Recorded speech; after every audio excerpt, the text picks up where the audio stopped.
Hello mes chers amis, ici Pauline Agneau, j'espère que vous allez bien. Bienvenue dans une nouvelle vidéo où j'ai eu le plaisir d'interviewer Charlotte Defayet qui est la repreneuse, donc pas vraiment la fondatrice, mais plutôt la repreneuse et dirigeante actuelle de la très jolie marque de mailles fines qui s'appelle Molly. Donc je suis sûre que les femmes ici auront entendu parler. Ce qui est intéressant dans cette histoire et ce dont on a parlé, c'est justement que Charlotte, qui ne venait pas du monde de la mode et qui ne venait pas du monde de l'entrepreneuriat, mais plutôt du marketing, s'est lancée à oser racheter une entreprise juste parce qu'elle avait envie justement de s'insérer sur un temps long, de réveiller une belle endormie. Et donc c'est ce qu'elle a fait avec Molly. On va découvrir dans cet épisode justement comment elle a fait dans les détails. Vous allez voir, c'est du Marivaux à ce stade, vraiment comme du théâtre.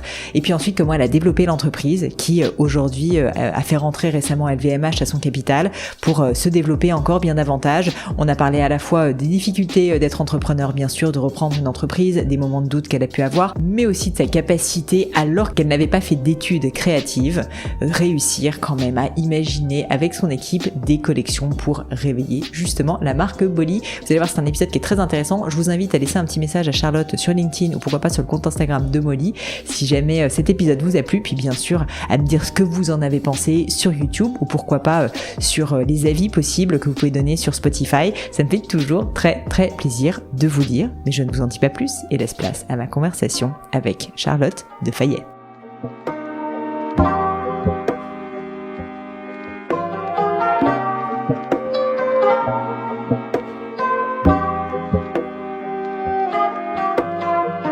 Quand on est indépendant, il y a des jours où tout roule, et puis il y a les autres. Vous savez, ceux où un client oublie de payer une facture, où vous passez 1 heure à retrouver un justificatif dans une bannette mal triée, ou encore les jours où vous réalisez que votre compte pro ne distingue pas ce qui revient à l'URSSAF de ce que vous pouvez réellement dépenser. C'est là que mon sponsor de longue date, Conto, est bien plus qu'un simple compte bancaire. Facturation automatisée, relance intégrée, estimation du solde de TVA pour facilement savoir où vous en êtes, sous-compte avec IBAN dédié pour mettre du côté charge ou salaire, et surtout une vision claire, en temps réel, de votre trésorerie. C'est structurant, apaisant et si on est honnête, totalement indispensable quand on gère son business soi-même. Conto, c'est la solution que j'aurais aimé avoir à mes débuts et celle que je recommande sans réserve aujourd'hui aux indépendants autour de moi. En plus, Conto vous offre 3 mois sur votre abonnement compte pro avec le code Pauline 2025. Alors n'attendez plus et rendez-vous sur conto.com, Q-O-N-T-O. Ma chère Charlotte, bonjour, bienvenue sur ce podcast. Merci, on est bien dans ce petit cocon là quand même. Très bien, c'est chaleureux ici. Exactement, pour les personnes qui nous écoutent et qui ne nous voient pas, on est chez Gemio dans un endroit assez joli. C'est je crois la première fois que je fais un épisode de podcast ici. Je vous invite donc à aller nous voir sur YouTube aussi, puisque nous sommes également présents sur YouTube. Charlotte, je vais pas commencer par te demander un CV si ça te va. J'aimerais plutôt que tu me racontes une scène. Donc on se projette un peu, tu vois, tu fermes les yeux. À un moment très précis où tu t'es dit OK, je vais reprendre Molly. Est-ce que tu te rappelles de ce moment en fait où en fait il y a eu un peu dans ton cœur cette décision quoi? Ah mais je m'en souviens très bien. Ouais. En fait j'ai été en congé mat. J'étais à l'époque chez L'Oréal Luxe et je me posais la question de la vie d'après. Je me projetais pas à long terme en fait chez L'Oréal. J'étais en marketing et je me suis dit mais je crois que mon rêve ça serait de reprendre une vieille endormie, une belle endormie. Et en cogitant un dîner entier avec mon mari au restaurant pendant cette période-là, je lui ai dit mais tiens, il y a une marque que j'adore qui s'appelle Molly, qui a une boutique à côté de chez moi. J'aime profondément sa petite maille layette ravissante, super délicate, et je pense qu'on pourrait faire des choses avec. Et de là, je me suis dit, en fait, je vais me renseigner. On a même directement été sur cecité.com, on a commencé à regarder pendant le dîner. Mais c'est incroyable comme histoire. Donc c'était au retour, parce que j'étais à l'étranger le jour où j'avais cette discussion. Au retour, je suis allée voir la responsable de la boutique à côté de chez moi, et je lui ai demandé qui s'occupe de cette marque. J'adorerais vous aider. À l'époque, je pensais pas reprendre la marque. Je n'avais pas réalisé qu'elle était en train de péricliter. Et voilà, et de fil en aiguille, j'ai récupéré la marque. Donc c'est incroyable parce qu'en fait, il y avait l'idée donc de reprendre une belle endormie. J'aimais bien cette idée-là. Et pourquoi ça? Sinon, j'avais une autre idée entrepreneuriale que je me garde pour une autre, pour un prochain épisode de podcast. Ouais. Non, mais quand s'il y a un après Molly, j'ai une autre idée que j'adorerais faire aussi. Mais je la ferai pas dans les mêmes conditions. Mais pourquoi cette envie de reprendre une vieille endormie? Qu'est-ce qui te plaisait là-dedans? En fait, je suis créative, clairement, mais j'adore la mode. J'ai toujours adoré ça, même si je suis pas une consommatrice compulsive. Je suis très raisonnable dans mes achats, mais j'ai toujours aimé la mode. J'ai toujours regardé la mode. Je me souviens de moi regardant quand même les défilés sur Paris Première commentés par Viviane Blassel. Et en fait, je sais pas pourquoi, c'était l'époque des top modèles des années 90, et je trouvais que ces femmes, elles avaient une allure folle, et que tout à coup, c'était plus les mères au foyer, mais c'était des femmes de pouvoir, et c'était des créatures extraordinaires qui avaient du chien, quoi. Et je me suis dit, mais c'est fou ce que le vêtement en fait peut donner de l'importance et de l'impact. Et donc voilà, j'ai toujours regardé la mode comme ça. J'ai une mère qui avait un bureau de presse qui avait des clients de la mode. Elle avait notamment Loewe. Je la voyais partir le matin dans ses jupes en cuir turquoise, et je trouvais que c'était trop stylé, vachement de style. Et donc voilà, et donc je suis déjà perdue dans ce que je voulais dire. Non, mais je te Molly. Oui, je te demandais, non, mais pourquoi reprendre une vieille endormie? Et reprendre une vieille endormie, voilà, je reprends le fil, c'est qu'effectivement, je suis créative, j'aime beaucoup cette industrie, et je me suis dit, bah, tiens, il y a peut-être quelque chose à faire avec une marque existante. Alors, j'ai pas cherché Molly en particulier, mais je disais, bah, tiens, est-ce qu'il y a pas, une marque existante dans la mode, c'était un peu les deux critères. Exactement. Et donc, c'était un peu le hasard qui a fait que c'était Molly, mais j'allais un peu naturellement dans cette direction-là. Et alors, raconte qu'est-ce qui se passe. Je finis, pardon, mais effectivement, je suis créative, je suis pas styliste, j'ai pas fait d'études de stylisme. Je suis vraiment quelqu'un du marketing. J'ai une passion pour les belles histoires. J'adore raconter, essayer de refaire un peu l'histoire enfin, quand une marque a des choses à raconter, qu'elle a un savoir-faire, ça, c'était quelque chose de très important, et c'est une des raisons pour lesquelles j'ai plongé sur Molly quand j'ai commencé à regarder un peu l'histoire de cette marque. Et puis, je trouve qu'elle avait quelque chose d'unique, parce qu'on est dans un marché ultra saturé. Bon, je me voyais pas faire quelque chose, un MeToo de ce qui existe déjà, ça sert à rien. Donc voilà. Et avec le recul, tu trouves que c'est plus difficile de racheter une entreprise et de la remettre au carré, ou de partir de zéro? C'est une question, à mon avis, que beaucoup de personnes qui nous écoutent se posent. Tu vois, se disent, bah, est-ce que je lance ma boîte from scratch, je crée Molly, quoi, ou est-ce que je rachète et je dois le remettre au carré et je la relance? Bah, je dirais que c'est 50-50. À la fois, j'aime bien l'idée qu'il y ait un cadre, c'est-à-dire que ça, tout de suite, moi, quand j'ai repris la marque, j'ai mis ma petite casquette de marketeuse. En plus, je sortais de L'Oréal, Danone, donc j'ai tout de suite posé quels sont les assets de cette marque, qu'est-ce que je vais lui faire raconter, etc. J'ai énormément sondé des femmes qui connaissaient la marque. J'avais tout le temps un panel de 15-20 personnes, amis, parents, cousines, etc. Essentiellement des femmes, parce qu'elles ont un avis elles connaissaient mieux la marque que moi, évidemment, que les hommes, pardon. Et je leur ai beaucoup posé des questions j'ai fait des portraits chinois, j'avais des Molly, ceci, cela, et ça m'a donné, en fait, ce tamis, ce grand mood board, qui était le cadre dans lequel j'allais travailler. Alors, à la fois, c'est ce que je disais, il y a une partie que je trouve plutôt rassurante, parce qu'on sait dans quel on a tout de suite un peu circonscrit le propos. En même temps, ce qui est difficile, c'est qu'on se dit, mais finalement, et en tout cas, ce que j'ai trouvé difficile avec Molly, c'est que je pouvais pas faire n'importe quoi, en fait, avec cette marque. Or, on est dans un monde de hyper communication, très coloré. On se fait beaucoup plus remarquer quand on fait un pull à 3 manches que quand on fait un petit polo bleu marine. Et c'est sûr. C'est ça qui est toujours un peu délicat, c'est qu'on doit respecter. Je devais vraiment respecter cet ADN de marque, qui était une marque très pure, très clean, très raffinée, très discrète, assez intemporelle quand même. Intemporelle, etc. Et en même temps, être dans les codes de la mode, où il y a aujourd'hui des phénomènes de mode qui se passent parce qu'il y a eu un propos créatif hyper fort. Alors, en général, malheureusement, ça ne dure pas. Oui. Et d'ailleurs, c'est plutôt rassurant, parce que du coup, moi, je continue sur ma petite ligne de crête. Voilà. Mais effectivement, c'est à la fois rassurant de travailler dans ce cadre créatif, marketing, on va dire, et à la fois contraignant. Mais bon. Donc, tu disais, quand t'arrives, tu commences déjà par parler à des clientes. Hyper intéressant, terrain pour comprendre leur perception de la marque. Alors, plus que des clientes, c'était plutôt un environnement autour de moi. J'ai fait une prépa, et dans ma prépa, j'ai rencontré une fille avec qui je m'entends très bien encore, que je continue à voir, qui a fait le studio Berceau, puis après qui a fait toute sa carrière dans la mode. Donc moi, je suis partie donc Danone et L'Oréal.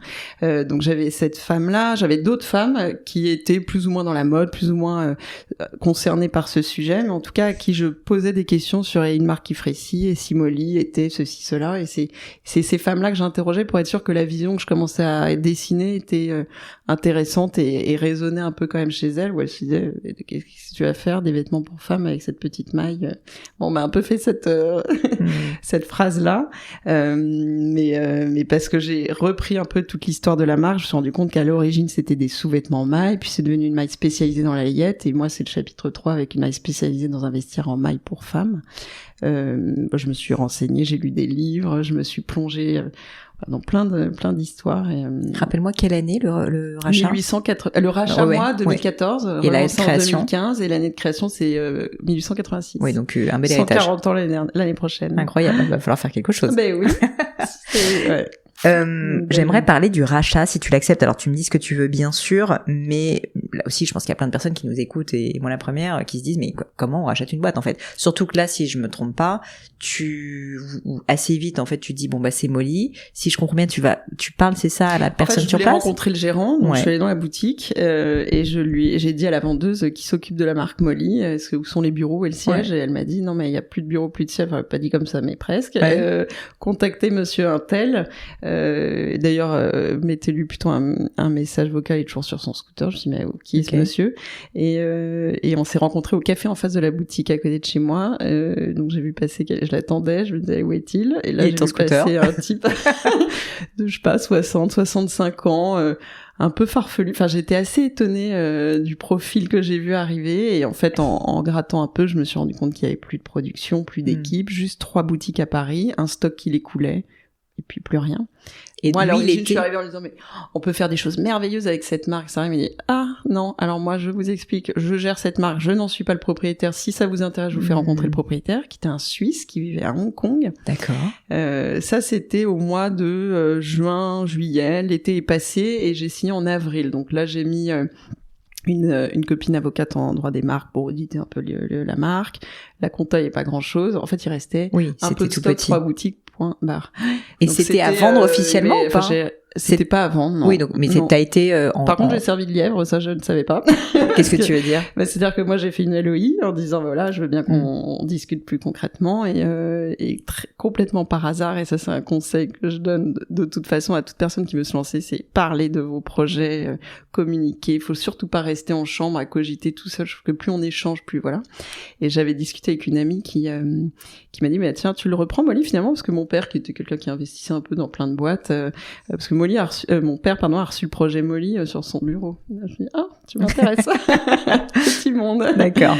Donc en fait voilà, il y avait une offre ici qu'il en aurait d'autres, qui ferait monter la sauce comme ça. Ce qui est un grand classique. Oui, exactement. Alors ça, une petite note personnelle, je pense que je ne connais pas un entrepreneur à qui c'est pas arrivé. Une LOI, donc ça veut dire Letter of Intention, c'est-à-dire en gros une lettre qui est quand même normalement assez engageante, qui veut dire que qui close normalement on s'engage quoi. Exactement, on s'engage sur une offre qu'on a envie de faire, donc avec un certain nombre de détails. Bon bah en fait elle engage quand même pas grand-chose en réalité, puisqu'on a déjà eu beaucoup de cas autour de nous où en fait tu reçois cette offre et puis finalement il se passe quand même pas grand-chose derrière. Donc attention aux entrepreneurs qui nous écoutent. Et donc en fait quand tu rencontres le propriétaire, comment ça se passe? En fait, j'avais déjà préparé le document. Ça s'est passé. Ça me fait rire maintenant quand j'y pense. En fait, j'ai pris donc mon mari qui était dans le sketch. Donc cet homme vivant à l'étranger, il venait 2 ou 3 fois par an à Paris. Il allait à l'Interallié dans les salons de l'étage pour faire ses rendez-vous à la suite. D'accord. Donc le fameux gérant que j'avais rencontré au café en face de la boutique m'introduit auprès de ce propriétaire. Tout était déjà préparé. Je me suis dit mais je vais pas arriver toute seule. Donc j'ai pris mon mari qui était mon conseiller financier, mon beau-frère qui à l'époque était avocat en droit immobilier, donc rien à voir, était mon avocat, mais c'était pas. Mais comme ça, t'avais des avocats avec toi. On s'est tous retrouvés 4 minutes avant le rendez-vous en bas au café, et on a dit bon voilà la scène, parce qu'on s'est dit s'il y a quoi que ce soit, mais c'était un peu un vaudeville. Et à un moment dans la discussion, il faut je dirais bon bah ma cliente va je vais discuter avec ma cliente à côté. Enfin voilà. Et en fait on est arrivés tous les 3. Je me suis présentée avec son nom de jeune fille, mon mari avec son vrai nom, avec son nom. Et mon beau-frère qui a un autre nom, et donc on était Marivaux, franchement. Marivaux. Ah, vraiment, c'était Marivaux. Et en fait le type était un type très sympathique. Effectivement, il avait récupéré cette marque Molly. Alors pour refaire rapidement l'histoire, donc entre 1886 et quasiment 1990, c'est la même famille en Suisse qui avait la marque. D'accord. Dans les années 90, l'atelier ferme, et cet homme suisse a racheté juste la marque et a confié la gestion à ce Français que j'ai rencontré toujours en face du café. Et du coup, il avait pas plus que ça mis. Enfin, il s'était juste dit non mais Molly, cette marque suisse ne peut pas mourir. Je la récupère et puis je la confie sa gestion. Et voilà. Donc il a été très sympathique. Il m'a dit je vous souhaite. Ça me fait très plaisir que ce soit quelqu'un comme vous qui la repreniez. Donc, on sentait qu'il avait un attachement en fait pour la marque. Et il m'a dit bonne route à vous. Et donc tu l'as racheté à 100%. Voilà. Et vous l'avez racheté à 100%. Oui, complètement. Et alors bon, ça ne valait pas grand-chose. Bah écoute, en fait, concrètement, ce que j'ai racheté, c'est le dépôt de marque à l'INPI, avec un logo, etc. Et puis après, j'ai repris une boutique. J'ai même repris, 2 boutiques. La 3e qu'ils avaient à fermer.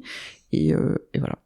C'est incroyable. Bon. Et puis je suis repartie d'une grande page blanche. Et c'est ça qui est intéressant. Donc tu nous expliques que tu t'entoures de quelques copines qui ont des avis qui comptent pour toi, que tu trouves intéressants. Au niveau du produit, tu disais c'était intéressant. Moi je suis pas styliste et c'est drôle d'ailleurs que tu commences par te présenter comme ça, comme une marketeuse plus qu'une styliste. Je trouve qu'il y a bien souvent pas un complexe mais un espèce de, enfin moi je suis exactement dans ton cas en fait, je suis pas styliste, je suis pas dessinatrice de bijoux. Alors au bout de 14 ans je m'y connais quand même un petit peu, mais tu vois je dessine mal, enfin tu vois c'est moche ce que je fais et souvent il y a un mais les idées peuvent être là quand même et je pense que dans ton cas c'est pareil. Comment est-ce que tu t'es lancé justement sur la partie un peu plus créative ne venant pas de ce secteur? Alors j'ai recruté tout de suite une styliste, la fameuse amie dont je parlais qui était en prépa, qui ensuite a fait école de commerce plus le CIO Berceau. Quand je lui ai parler de vraiment je reprends Molly, elle m'a dit prends vraiment une spécialiste de la maille et elle m'a dit je me souviens d'une fille géniale quand j'étais au CIO Berceau qui était hyper créative parce que la maille c'est vraiment on achète des fils et on fait des points de maille dedans, on mélange toutes les couleurs et puis ensuite on fait des modèles, donc on crée complètement sa matière puis la pièce, donc c'est un processus de fabrication très particulier. C'est pas juste des patrons, quoi. C'est pas du tissu qu'on achète, on coupe et on prend un stockman, on coupe et ensuite on fait un volume dedans. C'est vraiment, on part du fil, on crée la matière. C'est ça que je trouve d'ailleurs extraordinaire, c'est que c'est à l'infini. C'est comme si on avait une boîte de crayons de couleur et qu'on peut tout faire avec. Et donc elle m'avait dit fais attention, prends quelqu'un de spécialiste. Et c'est cette fille que j'ai rencontrée, que j'ai eu au début 1 an ou 2, je sais plus, en freelance et qui ensuite est arrivée à temps plein. D'accord. Et qui est toujours là. Et en fait on bosse à 4 mains.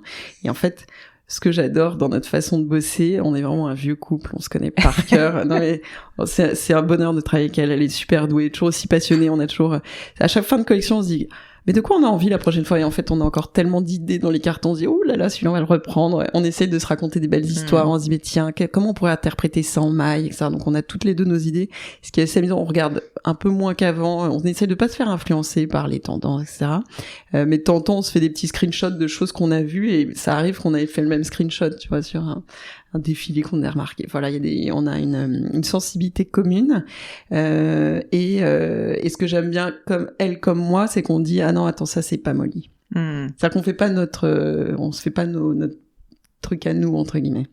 Vous avez caractérisé vraiment précisément ce que c'est l'ADN Molly d'un point de vue du design. Ça c'est vraiment ce que j'ai commencé à faire au début en disant ça, à quoi va ressembler ce vestiaire Molly. Il fallait que ce soit des points de maille texturés, très travaillés, il fallait que ce soit la maille fine.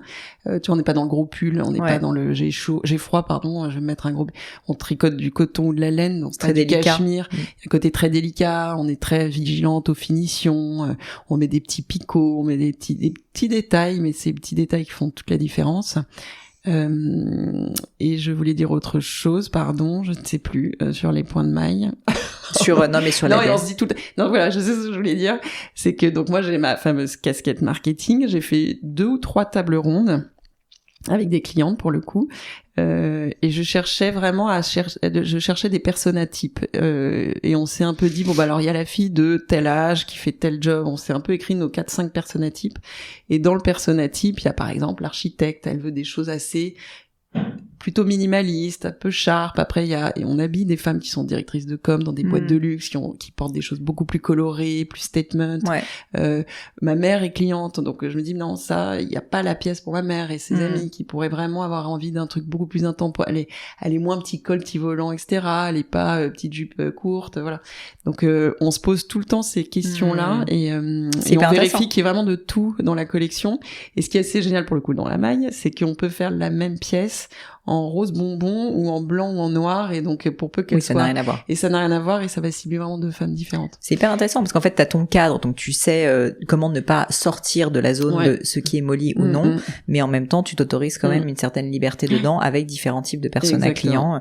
Est-ce que je suis... J'ai une copine qui s'appelle Irène, donc on se dit, attends, est-ce que Irène, avocate, a son petit pull gris intemporel tu penses que je pourrais participer bien sûr. En tant que persona potentiel? Ça me fait plaisir. Et un autre point que je voulais aborder avec toi, c'est justement l'aspect marketing. T'as dit à plusieurs reprises, donc moi je viens du marketing. Comment vous avez fait connaître la marque? Enfin, quelles ont été les différentes étapes? Parce que ça s'est pas fait en une fois, puisque ça existe maintenant. Enfin, ta reprise date de, comme tu le disais, de 2014-2015, c'est ça? Et donc, ouais, ça fait quand même 10 ans maintenant. Donc, ça ne s'est pas fait en un jour, cette histoire. Non, mais est-ce que tu pourrais un peu nous décrire les différentes étapes que vous avez mis en place, que tu as mis en place en réalité, pour faire connaître quand même l'entreprise, tu vois, de beaucoup de monde maintenant, en France en tout cas? Merci. Alors moi, quand j'ai commencé, il faut juste qu'on se rappelle, moi je me souviens d'une amie qui m'avait dit, tu sais, il faudrait que tu crées un compte Instagram, je sais pas si tu connais, c'est-à-dire qu'il y a il y a 10 ans, non mais c'est vrai. Mais c'est vrai. Mais c'est vrai qu'il y a 10 ans, c'était pas une évidence d'avoir un compte Instagram. On a sorti 2015, notre site. C'est le début. C'était le début d'Instagram. Aujourd'hui, ça paraît aberrant, mais c'était quand même la réalité. En 2015, je me souviens quand on a ouvert le site tout de suite, le site marchand. Donc pour refaire l'équipe du démarrage, donc il y avait l'assiste en freelance, mon ancien stagiaire quand j'étais chez L'Oréal qui était un super couteau suisse, je le dire, adorable, un type qui avait fait une école de commerce mais en même temps hyper entrepreneur et tout, à qui j'ai dit t'as pas des clones de toi qui seraient partants pour venir me rejoindre, mais tu peux me proposer parce qu'en fait je m'ennuie dans ma boîte de com, et donc il est venu pendant 2 ou 3 ans, je sais plus. Génial. Et ça a été vraiment le démarrage et donc c'était mon premier salarié ainsi que la responsable. Donc très entrepreneurial évidemment. Très, on était micro-équipe, je bossais avec des ateliers en Italie qui ne parlaient pas un mot d'anglais, je ne parle pas un mot d'italien, donc à part le langage des signes c'était compliqué. Donc j'ai recruté sur Erasmus, j'ai trouvé par Erasmus une Italienne qui faisait le pont, enfin vraiment on est parti en système D total parce j'étais en fonds propres, 1 euro est 1 euro, faut être super vigilant, etc. Et pour moi il y a tellement de cas malheureusement de boîtes qui n'y arrivent pas, et puis qui surinvestissent au départ aussi et sur les mauvaises choses. Ouais, tu sais, il y a un peu les deux tendances en fait quand on se lance. Il y en a qui disent non mais c'est go big or go home, et d'autres qui disent baby step. Moi j'étais plutôt dans la case baby step. Je donc, pense j'avais une vision hyper ambitieuse, mais en même temps je me suis dit je vais y aller mais tout doucement parce que tu vois, philosophiquement, moi, je me suis beaucoup posé ces questions-là, mais je pense que pour des marques comme les nôtres, qui sont plutôt des marques sur un long temps, sur en plus du style un peu intemporel, etc. En fait, le baby step, il te permet de connaître les détails, bien sûr, d'affiner ton propos et pour ensuite vraiment comprendre ce que tu fais, ton business. Alors que si tu vas gros big au début, en fait, tu tires un peu quand même dans tous les sens, quoi. Donc, sauf si on a un projet révolutionnaire. Puis, je pense que à l'époque, par rapport à aujourd'hui, pour peu que tu saches super bien gérer les réseaux sociaux, tu peux très vite faire des choses très qui délivrent très vite. Mais ça, c'est quand t'es peut-être monoproduit, quand tu peux aller beaucoup plus vite. Mais quand t'as des collections 2 fois par an, moi, j'arrivais quand même la première expérience, c'était chez Evian. L'actu de l'année, c'est la bouteille de Noël. Donc quand après je suis passée chez L'Oréal, notamment chez Shuemura, dont je te parlais, où là il fallait tous les 6 mois revoir la totalité des 180 fards à paupières. Je les regardais en disant mais à quoi bon, je comprends pas, on ne vend que le noir. Non mais c'est le Colortainment, Charlotte. Ah ok. Et c'est parti pour les achats des 150 fards à paupières.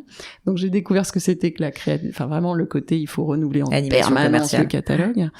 Et alors la mode c'est du délire. Mais moi, je suis contre ça. Je vois ça, mais c'est hyper intéressant. Notre première collection, d'ailleurs, que j'ai lancée, je me souviens de la vendeuse qui est toujours la même, qui est géniale, qui est Boulevard Saint-Germain, me dit, qu'est-ce qu'on solde, Charlotte? Je dis, rien. C'est arrivé il y a 4 mois en boutique, on va pas solder. Ah, d'accord.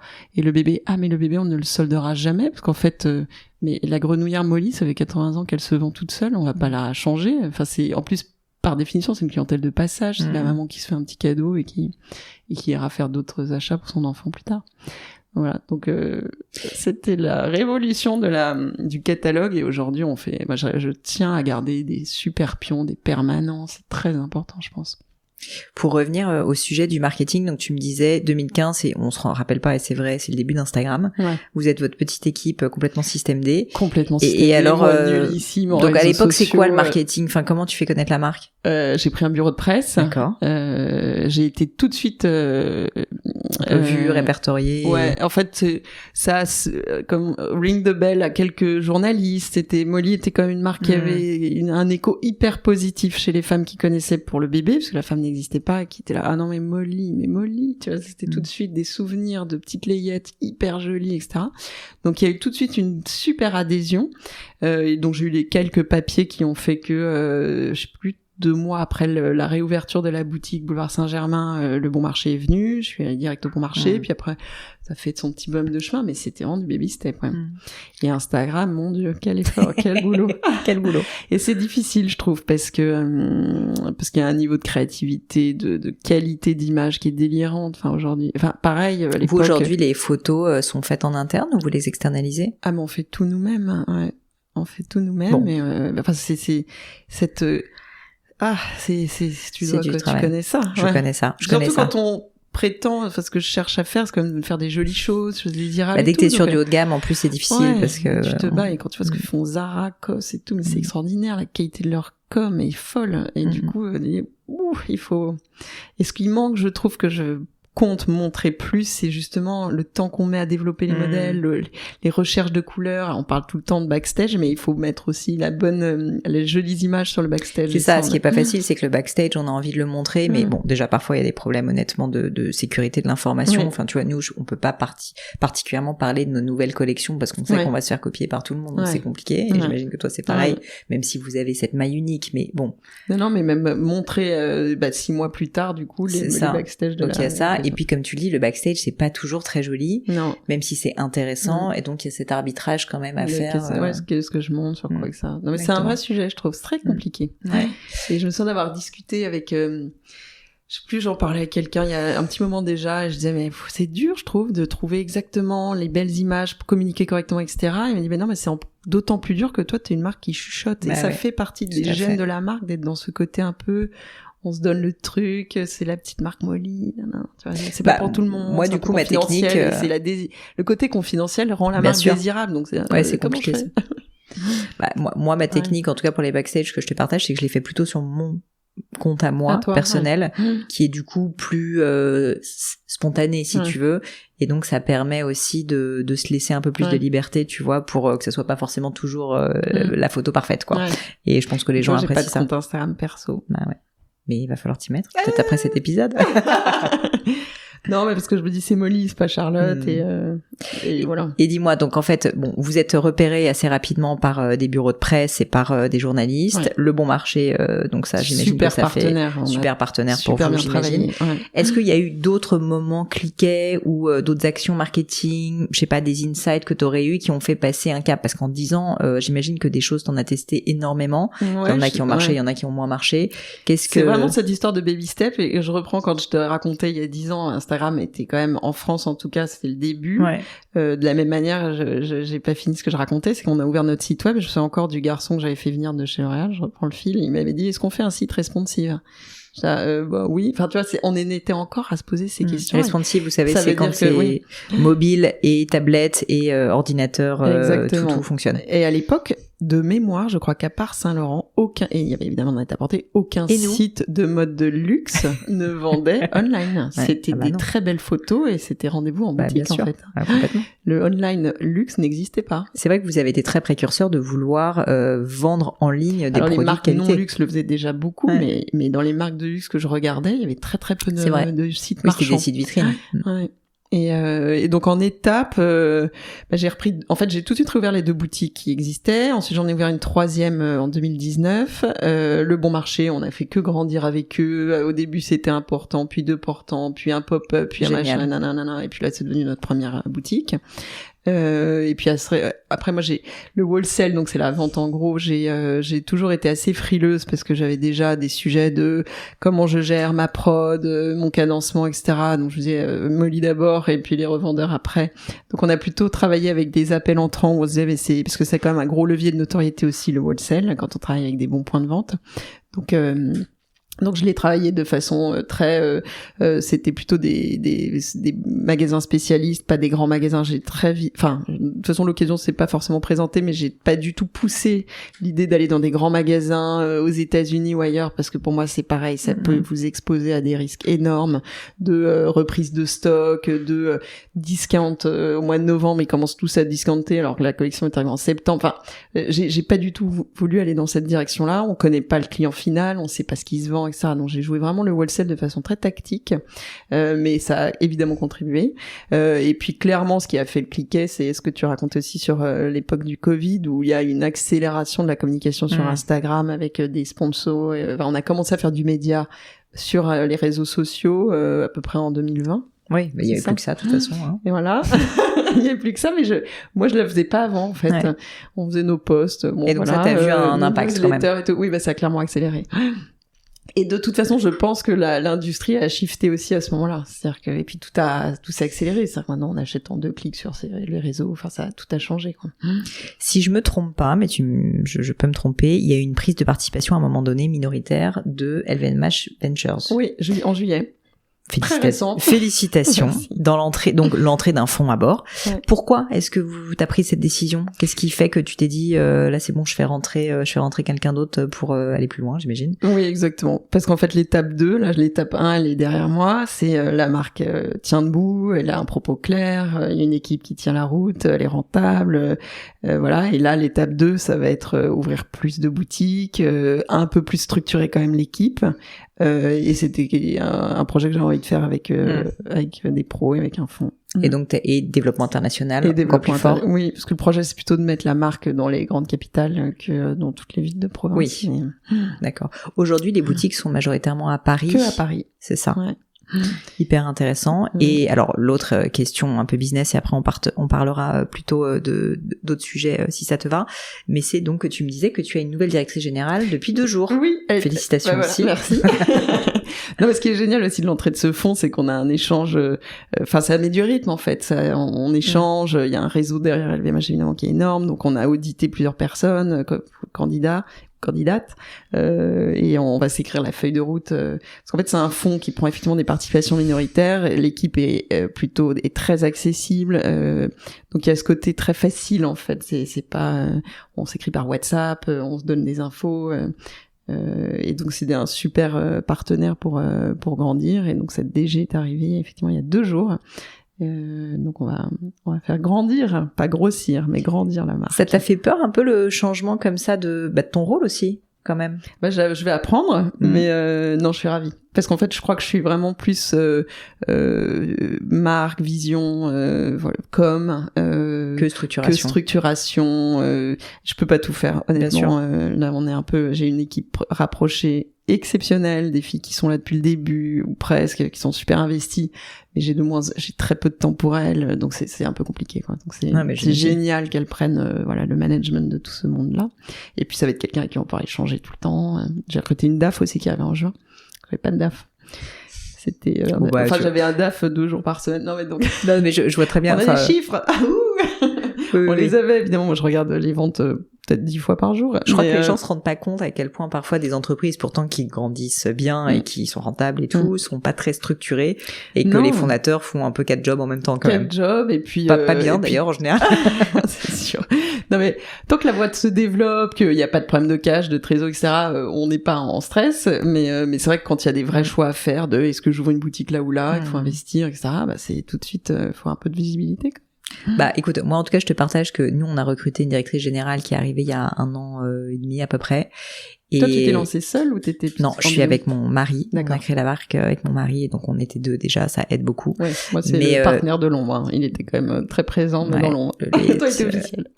Moi il est plus qu'officiel et à tous les niveaux. Et en fait c'est vrai que nous ça nous a aussi beaucoup changé la vie, parce qu'on s'est rendu compte qu'en fait on passait beaucoup de temps sur des choses que d'autres personnes pouvaient faire mieux que nous. Bien sûr. Ou en tout cas tout aussi bien, mais certainement mieux. Et à l'inverse, il y a des choses sur lesquelles en tant que fondateur, avec cette sensibilité un peu entrepreneuriale, intuitive, en fait on a plutôt intérêt nous à y passer du temps. Et je trouve que c'est pas toujours facile, donc ça me fait faire une petite transition sur la gestion du temps justement, mais tu vois, de savoir où affecter son temps. Et c'est vrai qu'on est très souvent en fait happé par des urgences opérationnelles, RH, etc. Alors qu'en fait fondamentalement notre rôle de fondateur c'est plutôt le fond en fait. Et toi justement je voulais bien de bosser avec son mari, non?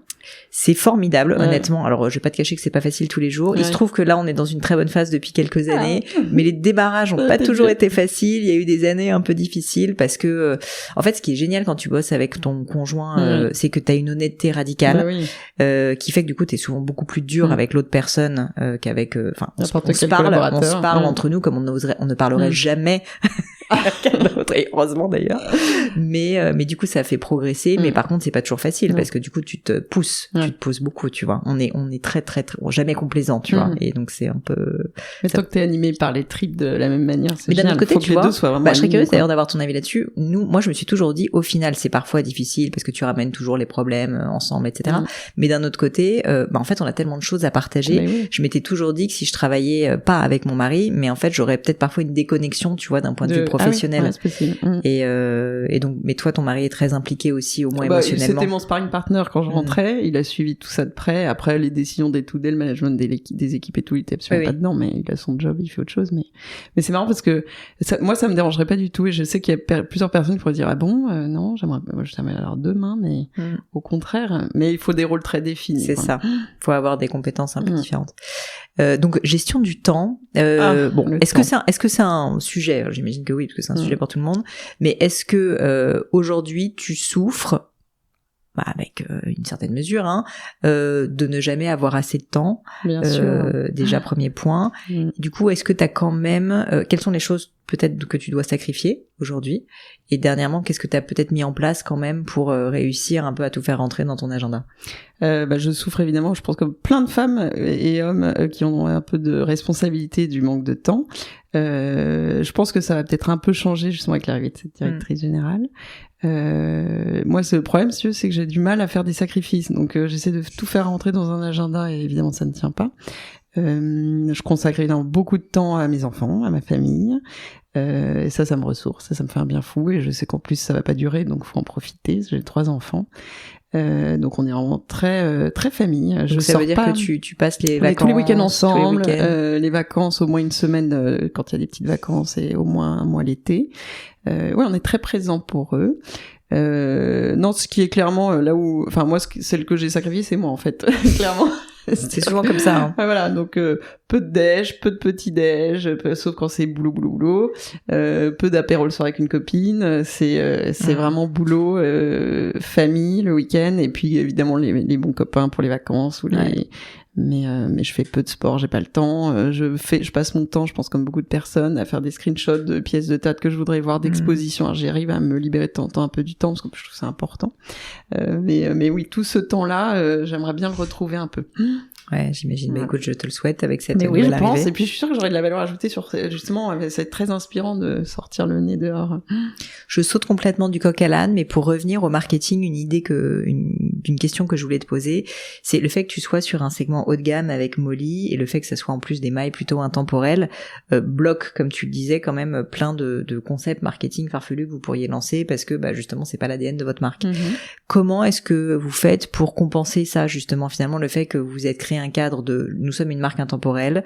Tu as répété à plusieurs reprises et je trouve ça très chouette d'ailleurs. Moi, j'aime pas les effets de mode. Je veux qu'on ait quelque chose en fait qui dure dans le temps, etc. Et pour autant, c'est un peu l'inverse du marketing, en fait. Ça, enfin. Ah non, il y a un marketing justement de la. En tout cas, de la communication actuelle qui est un peu toujours dans la surenchère. Non, mais c'est-à-dire que, en fait, à la base, j'aime beaucoup la mode, même si aujourd'hui, elle est quand même fortement décriée. Je trouve ça plutôt angoissant, en fait, ces quantités astronomiques de vêtements. Enfin, je pense qu'on parlait il y a 10 ans, il y avait peu de sites marchands, et il y avait peu d'Instagram, et il y avait, je pense, peut-être 100 fois moins de marques, 100 fois moins de prods, c'est en train d'exploser, moi je trouve ça angoissant. Donc je suis très rassurée de me dire, en fait, on propose des produits qui durent dans le temps, on n'est pas du compulsif, on reste vraiment comme toi, les femmes, elles achètent un modèle, elles se font plaisir, ça me rassure de me dire que je suis dans ces moments-là, et je suis pas dans vraiment l'ultra conso, ultra fast fashion, etc. Je pense qu'on peut faire de l'intemporel désirable, en fait. Ça dépend des femmes qui le portent. C'est en fait ce qui fait aussi la désirabilité de la marque, c'est un peu la communauté de femmes. Moi, je suis inspirée par ce que portent certaines femmes, ça me donne envie ou pas de la marque. Donc c'est plus une histoire de com que de produit, je pense. Quand j'avais repris la marque, je m'étais dit, bon, alors si demain je me paye l'égérie de ma vie, qui ce serait? Je m'étais mis une Sofia Coppola. Ah, ok, intéressant. Qui d'ailleurs est entrée dans la boutique à peu près 6 mois après le lancement. Incroyable. Parce qu'elle habitait à Paris à l'époque. Et elle a acheté quelque chose. Trop sympa. Trop sympa. Et c'est vrai qu'il y a quelques femmes, c'est amusant de voir la com qui est faite sur des grandes marques très institutionnelles et tout. En fait, ça fait partie et pour autant, je sais pas, Burberry fait toujours du Burberry, Ralph Lauren, ces marques-là, elles restent encore, ça fait partie, voilà. Oui, avec une ADN très forte. Ouais. Et puis c'est ce côté un peu transgénérationnel, un peu institution. C'est cette veine-là que j'ai envie de travailler.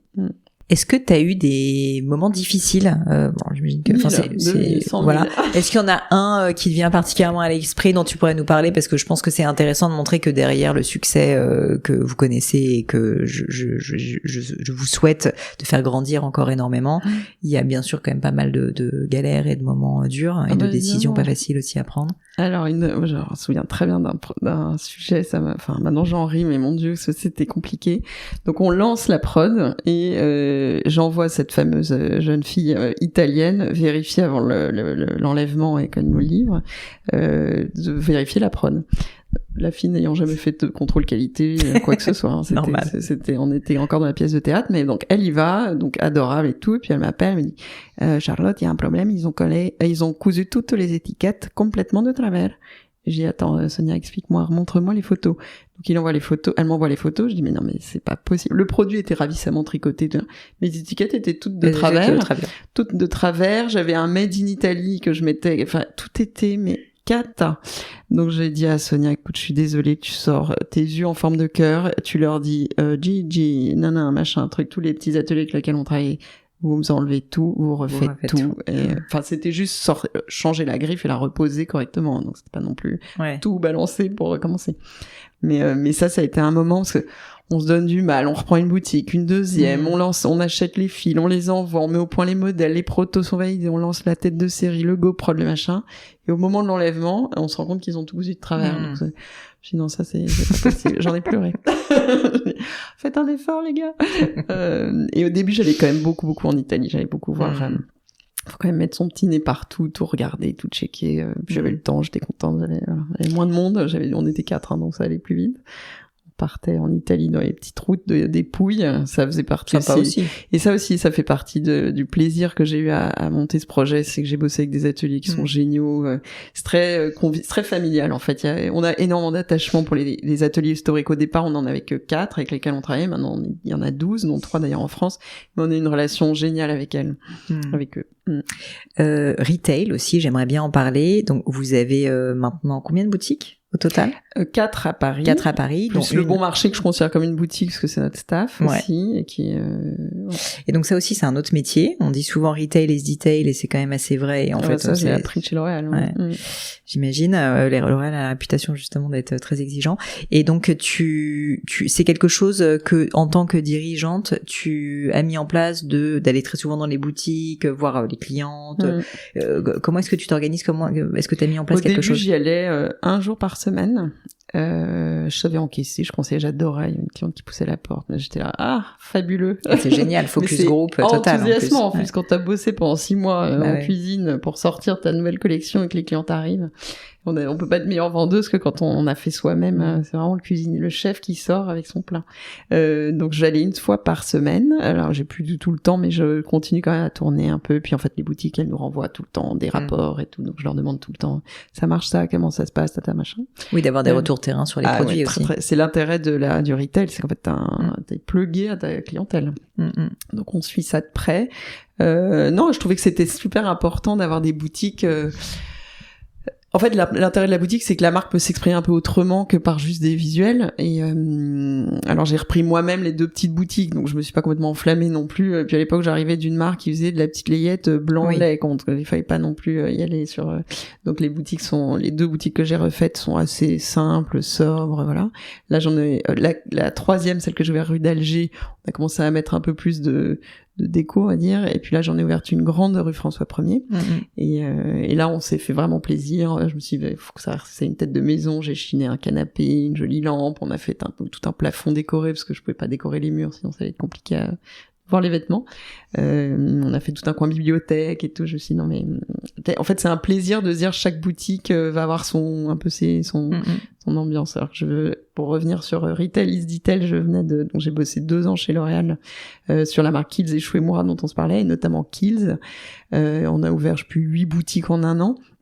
Et il y avait vraiment la charte Kiehl's, donc il fallait le mur en briques, le squelette, et Moi, je trouve ça un peu dommage quand toutes les boutiques sont à copier-coller les unes des autres. Au contraire, c'est assez charmant. Je trouve quand tu vas, il y a un ADN commun et on voit qu'il y a une direction, vision commune. Mais quand tu pars de boutique en boutique, je préfère aller chez Aesop. Je trouve ça plus, enfin, je vois, il y a plein de boutiques qui ont on reconnaît le style, mais elles ont été quand même un peu.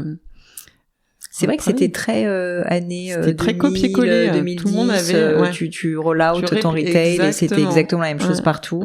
J'imagine par souci de cohérence, mais au point où ça fait un peu copier-coller, quoi. Très intéressant. Et là, cette nouvelle boutique, ça devait être génial quand elle est enfin sortie de terre, on va dire, parce que j'imagine que c'est la première fois que tu as une vraie boutique Molly de l'image que tu souhaitais, plus grande déjà, et puis comme tu disais où t'as mis, enfin c'était pas une boutique qui était déjà là, donc c'est aussi quelque chose sur lequel vous avez peut-être plus investi. Moi les 3 boutiques que j'ai, c'était des petites boîtes à chaussures. Alors j'adore parce qu'il y a un côté dressing. D'ailleurs les clientes se mettent pieds nus, il y a la moquette par terre et en 2 minutes elles essayent tout, elles se donnent des conseils entre elles. Enfin il y a un côté très chaleureux. Donc ça j'aime beaucoup. Puis elles sont vraiment ancrées dans leur quartier, donc il y a vraiment des clientèles de quartier, des femmes qui reviennent, elles se font des petits coucous par la vitre. Enfin c'est ce côté commerce que moi j'aime beaucoup. Et là on s'est offert effectivement une belle boutique plus grande, elle fait 100 mètres carrés, alors que franchement les autres, 2 clientes dedans et on tient plus. Et j'aime bien effectivement qu'il y ait plus d'ambiance, quoi, il y ait plus, on s'y sent bien. Pour passer sur un front un petit peu plus personnel, comment est-ce que tu fais aujourd'hui pour te ressourcer quand tu sens justement que t'es fatigué, que t'as un peu un trop plein, enfin on en discutait tout à l'heure du fait que nos vies sont toujours trop pleines, mais on aime ça en même temps. Et donc est-ce que t'as des petites astuces, des petites méthodes ou je sais pas, des choses qui toi te font du bien?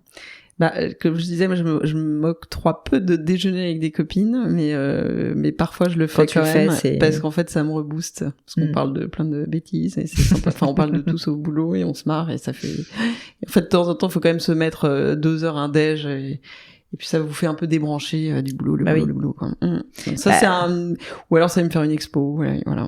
Ça, j'aime bien, ça me détend. Et tu t'autorises à le faire parfois. J'ai enfin mon temps, quoi. J'ai une prise sur.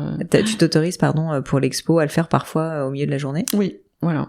Je dis pas que je le fais tous les jours, hein, non, mais j'imagine. Je sais pas, une fois tous les 2 mois, je me dis mais tiens, je vais aller voir ça. C'est un endroit où on se pose, on n'est pas sur son téléphone, on n'est pas en train de faire je sais pas quoi. Et un autre sujet aussi que je voulais aborder avant de passer à mon crible, c'est quelque chose qu'on évoquait avant de commencer l'interview, un peu le réseau, la création de réseaux quand on est entrepreneur. Et on se disait que un truc un peu sympa quand même quand on crée une marque comme ça, c'est qu'en fait on rencontre plein de monde, enfin la preuve aujourd'hui. Et donc je voulais savoir si ça c'est quelque chose que tu essayes de cultiver ou en fait justement t'as absolument pas le temps. Et donc malheureusement tu vois ces échanges un peu de best practice, même pas forcément avec des entrepreneurs en fait, avec des personnes dans le monde de la mode, dans ton cas. Est-ce que ça c'est quelque chose que tu arrives à faire ou pas tellement? Alors j'y tiens beaucoup à ça. Je suis pas du tout gros raout pour le coup parce que j'ai pas vraiment le temps, souvent c'est le soir, j'avoue que j'avais pas le courage. En revanche, le petit déj le matin tôt avec quelqu'un avec qui j'ai envie de discuter, ça je le fais très très très souvent. D'accord. Ouais, et d'ailleurs, le mot réseau, je peux être à 8h30 en bas de chez toi, si tu veux. Écoute, c'est parce que t'as 3 enfants. Non, mais vraiment, je trouve qu'on démarre la journée. Déjà, j'adore prendre le café dans les cafés à Paris, je trouve ça super sympa. Et ensuite, je trouve que c'est un moment où on n'a pas encore eu sa journée, on n'a même pas ouvert ses mails et on est à son rendez-vous, et ça je le fais très souvent. Mais j'en parle parce que moi-même pendant une période, tu vois, alors j'avais le podcast, mais j'ai complètement arrêté de le faire par manque de temps, et j'ai très envie là, tu vois, de commencer à reprendre un peu plus des relations informelles où franchement il n'y a pas vraiment d'agenda, juste de découvrir quelqu'un qui m'intéresse, un peu comme c'est le cas avec le podcast d'ailleurs, mais d'une manière encore plus informelle peut-être, et plus informelle aussi, parce que pour podcast mine de rien, faut l'organiser, machin, tout ça. Et donc c'est pour ça que j'étais curieuse de savoir si toi t'arrivais à prendre un peu ce temps qui je trouve ouvre aussi des perspectives. En 10 ans, j'ai l'impression que je peux envoyer des petits textos en disant on se fait un petit déj et ça m'aide à réfléchir sur des sujets. Je dis tiens, je vais demander ça ou ça. C'est souvent boulot. J'imagine. Eh ben écoute, pour passer maintenant à mon crible, donc c'est mes questions signatures de la fin. Tu verras qu'elles sont un peu philosophiques, on va dire, mais je te rassure, ça va bien se passer. La première, est-ce que tu as vécu dans ta vie un grand échec qui a été un peu ton plus bel échec, celui dont tu es presque le plus fier, dont tu pourrais nous parler, et surtout ce qui m'intéresse, c'est quel enseignement t'en as tiré. Ça peut être un échec, ça peut être un moment très de doute, c'est pro, perso, enfin vraiment ce que tu veux, ça peut être quand t'étais petite, j'en sais rien. Ça m'intéresse. J'ose pas le dire. Oh. Parce que c'est... On coupera. Non, parce que c'est... Si tu veux, tu peux couper. Parce que c'est pas sympa pour l'école dans laquelle je suis allée. Mais j'ai vécu comme un énorme échec mon école de commerce. Ah bon? En fait, j'ai été en prépa. Je visais HEC ou l'ESSEC. Et j'ai... vous couperez, hein. Pour les anciens. Non, mais bon, c'est intéressant. Et en fait, j'étais à l'EM Lyon, qui est une super école. Bah hein, oui. mais t'as vécu... Je l'ai vraiment vécu comme un Tu veux dire de pas rentrer dans... Ah ouais, je m'étais vraiment dit, c'est HEC ou l'ESSEC où je fais les ateliers de Sèvres. J'ai même hésité d'ailleurs à changer de métier, à changer de voie. Je l'ai très très mal vécu. Donc tu te mettais une super forte pression. Ah ouais, puis j'étais dans une prépa où normalement on y allait, quoi. Donc j'étais... je me suis plantée. Bon, au final, je suis désolée, mais avec le... C'est pas sympa pour le M. Mais non. On pourra couper si tu veux, mais ce que je veux dire, c'est que au final, est-ce que tu penses que ça a changé quelque chose réellement dans ton parcours? Après, moi, j'adore bosser. J'ai fait des stages où je me suis battue. Je me souviens que Danone, quand ils ont ouvert le job, il y avait 10 stagiaires. Il y en avait qu'une un ou une qui allait être pris. Moi, je me suis beaucoup donné. Enfin, j'ai l'impression d'avoir... ça m'a donné une niarque. Ouais, enfin, vraiment, presque plus, ouais. T'as eu peut-être plus la sensation d'avoir besoin de te battre. Ouais, j'avais besoin de prouver que j'allais rentrer. Parce que bon, à l'époque, après, on s'en fout de Danone, mais pour moi, c'était vraiment la boîte hyper bonne en marketing. Ouais, c'était, il y a une compétition énorme. Donc, rentrer en market chez Danone, quand il y a un poste qui s'ouvre tous les ans et qu'il y a eu 25 stagiaires qui sont passés, c'est pas évident. Non, mais j'ai adoré mon école et j'ai adoré. Non, mais attends, c'est pas que c'est une école qui est géniale pour l'entrepreneuriat et pour le marketing. Ils sont super bons. D'ailleurs, quand j'étais chez Danone, il y avait une formation qui s'appelait la Danone Marketing University qui était faite par un prof de l'EM Lyon, qui était génial. Enfin, c'était génial. Donc vraiment, mais quand j'ai eu les résultats de mes 2 ans de prépa, après, j'ai peut-être pas assez bossé. Non, mais c'est peut-être plus que un peu en me disant, je cherche le mot en français, expectations, tes attentes. Ouais, mais c'était vraiment la première fois que je me dis, je veux rentrer là. J'ai un frère au-dessus qui a fait HEC et je sais pas, je dis, je veux rentrer soit HEC, soit l'ESSEC. C'est ça ou rien.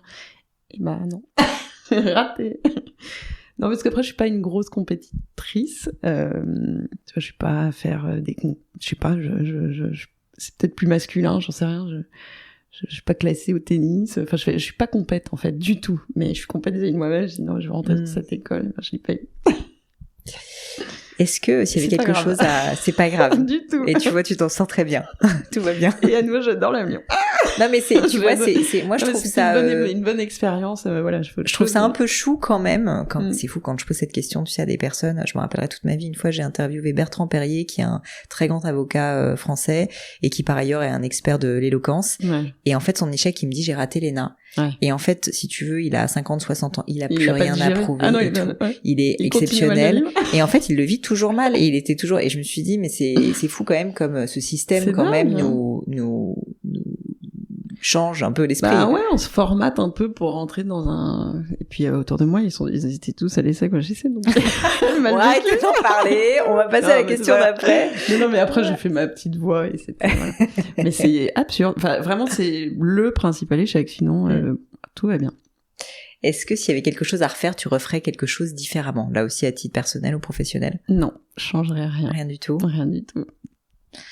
Qu'est-ce que tu trouves beau? Ça va certainement te parler comme question, donc c'est soit au sens vraiment littéral, et d'ailleurs je serais curieuse de savoir ce que tu trouves beau esthétiquement, mais aussi au sens un peu métaphorique, tu vois. Au sens littéral, c'est évidemment tout ce qui est harmonieux, quand il y a une intention posée dans les choses. Enfin, je trouve que même une assiette, un petit plateau, un café. Non, mais c'est en fait c'est toute c'est le sentiment qu'il y a eu pas un effort, mais un petit sens du détail. Voilà. Ça, pour moi, c'est ça le beau. Même, tu vois, la façon on parlait du Japon, mais la façon qu'ont les Japonais de te donner leurs cartes, de faire un paquet cadeau. Mais ça m'émerveille, en fait. C'est mettre un peu d'amour, en fait, dans les choses. Un peu de, voilà. Donc ça, c'est ma version du beau. Et après, le beau, dans la vie de tous les jours. Moi, ce que je trouve extraordinaire, mais voilà, c'est évidemment, les enfants, c'est cet amour inconditionnel. Je trouve que c'est extraordinairement ressourçant et c'est ça que j'aime.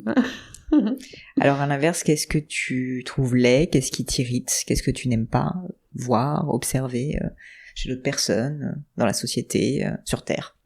Le gâchis. Ça, c'est vraiment quelque chose qui me contrarie. Tu vois, je suis allée à Atacama il y a 15 ans. C'est un désert au nord, en Bolivie. C'est des paysages à couper le souffle. C'est d'une beauté. Alors, ça aussi, les paysages, ça peut être magnifique. J'ai habité 2 ans en Argentine et j'ai bien sillonné l'Amérique du Sud. Il y a une sensation, mais d'immensité, de beauté de la nature. C'est magnifique. Et en fait, Atacama est en train de devenir un dépotoir géant de vêtements, et franchement ça me contrarie. Je trouve qu'on abîme beaucoup, donc ça évidemment je trouve ça laid. Non, et puis après moi j'ai du mal avec l'intention qui est juste l'enrichissement personnel, le court-termisme. Enfin, j'aime bien les choses qui durent. J'aime bien me dire que ce qu'on fait, on le fait parce qu'on a envie que ce soit bien fait, que ce soit beau, que ça fasse plaisir, que ça, tu vois. Il y a des grands débats en ce moment sur une boutique qui va ouvrir. Ouais, ça, je trouve ça moche, tu vois. Je comprends. Je trouve ça un peu triste. Est-ce qu'en même temps, voilà, ça donne accès à plein de gens qui n'ont pas les moyens aussi des vêtements. Mais bon, faisons le tri, je sais pas. Oui, c'est 2 visions des choses. Bon, après, effectivement, je pense que de toute façon, en tout cas, ça ne te correspond pas, c'est pas tes valeurs. Non. Est-ce qu'il y a un sujet qui te viendrait à l'esprit sur lequel tu as déjà changé d'avis? Après, c'est plus une façon de manager, je pense. Je suis très contrôle-fric, je suis très perfectionniste, et c'est vraiment une erreur, je pense. Il faut faire confiance. En fait, dès que j'ai confiance en quelqu'un, ça devient l'inverse. Alors, je ne regarde plus rien. Au contraire, je me sens délestée, tu vois, soulagée. Je pense qu'il faut faire plus confiance plus vite, je pense. Je sais pas. En tout cas, c'est pas ma nature, mais. Ouais. T'aimes bien. Bah non, mais si t'es dans le détail, tu disais que je suis dans le détail, je contrôle, je vérifie, je sais pas. Après, en fait, tu sais, un fondateur, je pense qu'il est toujours comme ça. Non, tu crois? J'en ai parlé, j'en ai vu beaucoup. Il de moi pour ça. Il voit pas moi, je cherche tout de suite non, il y a un truc, je suis pas sûre, attends, je suis pas convaincue, tu vois, je vais chercher lui, il fait plutôt confiance à la base, et puis après, il corrige. Mais, moi, je suis pas comme ça. Après, je pense aussi que quand on est, comme on disait, dans un business un peu B2C haut de gamme, enfin, je me reconnais un peu parce que franchement, tu peux pas non plus laisser passer des choses qui ensuite vont être vues par le grand public. C'est pas tout à fait pareil. Et en ça, d'ailleurs, la tech est très différente de marques comme les nôtres, où on a quand même moins le droit à l'erreur, en réalité. C'est un petit peu plus compliqué. C'est vrai. Encore quelques petites questions. Est-ce que tu as une maxime ou une citation que tu apprécies particulièrement? Peut-être, je sais pas, un moment qui t'a boosté, un peu comme un mantra, tu vois? Un peu facile, mais c'est un peu qui ne risque rien n'a rien. Enfin, il y a un moment, faut y aller, quoi. Qui ose gagne. Qui ose gagne. Et enfin, une dernière question pour toi. Donc, un livre, un objet culturel, ça peut être une pièce de théâtre, ça peut être une peinture, enfin vraiment ce qui te touche le plus, mais quelque chose qui t'a vraiment marqué à un moment dans ta vie, un objet culturel, et pourquoi? Qu'est-ce qui t'a évoqué? Qu'est-ce qui t'a apporté? Qu'est-ce qui a pu me marquer? Oh merde. Ça peut être un livre, hein, bien sûr. Non, mais pas. Mon père dessinait très bien et m'a un peu ouvert les yeux. C'est marrant parce que je me dis maintenant il faut que je le fasse aussi, parce que c'est pas à l'école qu'on voulait apprendre, d'aller voir un peu dans les musées des artistes qui ont fait des choses un peu déroutantes ou des belles choses. Enfin, vraiment, l'univers artistique est très mal travaillé, je trouve, à l'école. Et c'est important assez tôt, en fait, de montrer à ses enfants qu'on peut dessiner des pommes carrées. Et ça me fait penser en fait à une exposition que j'avais fait avec mon père, justement, qui était de Nicolas de Staël, et que j'avais adoré parce que c'était l'éclat des couleurs, cette façon de traduire des paysages qui n'avaient rien à voir avec ce qu'il avait évidemment sous les yeux, parce que c'était des impressions finalement, ce qu'il mettait en peinture. Et je sais pas, j'ai trouvé que c'était une manière, puis en plus il a un parcours incroyable, mais c'est plus une manière de voir les choses où on s'affranchit de ce qu'on voit et on met en scène des choses magnifiques. Donc t'as eu la couleur, moi j'ai une passion pour les couleurs. C'est ça, t'as eu une appétence pour la couleur quand même assez tôt. Les associations de couleurs, un peu des associations aussi un peu étonnantes, non? Eh ben écoute, être surpris. Enfin, c'est ça. Ouais. Merci mille fois Charlotte pour ton temps et de nous avoir partagé l'histoire de Molly puis ton histoire. Bon, il y aura encore 1001 questions évidemment à te poser. D'ailleurs, si nos auditeurs ont envie de te poser des questions, ils ne peuvent pas le faire sur Instagram puisque tu n'y es pas. Mais on trouvera une manière de leur répondre. Mais voilà, peut-être. On envoie les questions qui sont exactement. Donc via le compte Instagram de Molly, peut-être. T'as un compte LinkedIn aussi peut-être. Oui. Et ben voilà, on peut envoyer un message à Charlotte sur ton compte LinkedIn. On va bien sûr. Pas tous les jours, plutôt une fois par semaine, mais je répondrai. Mais comme tu es sur un temps long, tout va bien. Ouais. Et peut-être à l'aune de tout ce qu'on s'est dit, est-ce qu'il y a, je sais pas, un dernier message, un dernier mot que tu aurais envie de faire passer à l'audience? Non, j'ai envie de dire merci parce que je trouve que c'est des moments où on se dit qu'on peut peut-être aider des personnes qui hésitent. Je trouve que c'est toujours un plaisir de partager. Écoute, j'ai déjà eu plusieurs fois des feedbacks de personnes qui m'ont dit dans mon audience qui est quand même assez large que certains épisodes de podcast les avaient aidés à prendre une décision. Tu vois, ça peut être de changer de job, ça peut être de faire lancer un podcast, ça peut être voilà, décider de rompre avec quelqu'un aussi, ça m'est déjà arrivé. Donc ouais, je pense que ça aide un peu. Et donc je te remercie. Ouais, j'espère que c'est en tout cas le message qui passe dans ton podcast, c'est qu'il faut pas avoir peur. Et puis il y a beaucoup de bienveillance quand même. Faut pas penser que le monde est dur, si dur, au contraire. Moi, je sais pas, j'avais autour de moi que des gens. Faut aller les chercher, faut sortir toutes ces antennes, faut vraiment partager énormément. Et les gens veulent pas du mal, en fait. Au contraire, ils veulent vous aider, ils vont tout le temps vous donner une idée, un contact. Voilà, c'est assez grisant, je trouve, justement quand on est dans cette phase de réflexion, de prendre toutes les petites étoiles qui s'alignent. J'avais quelqu'un sur le podcast qui m'a dit il y a quelques temps, Nicolas Dufour, tu sais, de la BPI, qui me disait, si je me trompe pas, en fait, le courage amène la chance amène le succès, et le succès réamène plus de courage, et donc c'est un espèce de cercle vertueux, tu vois, et je trouve que c'est assez vrai. Merci. Merci à toi, Charlotte.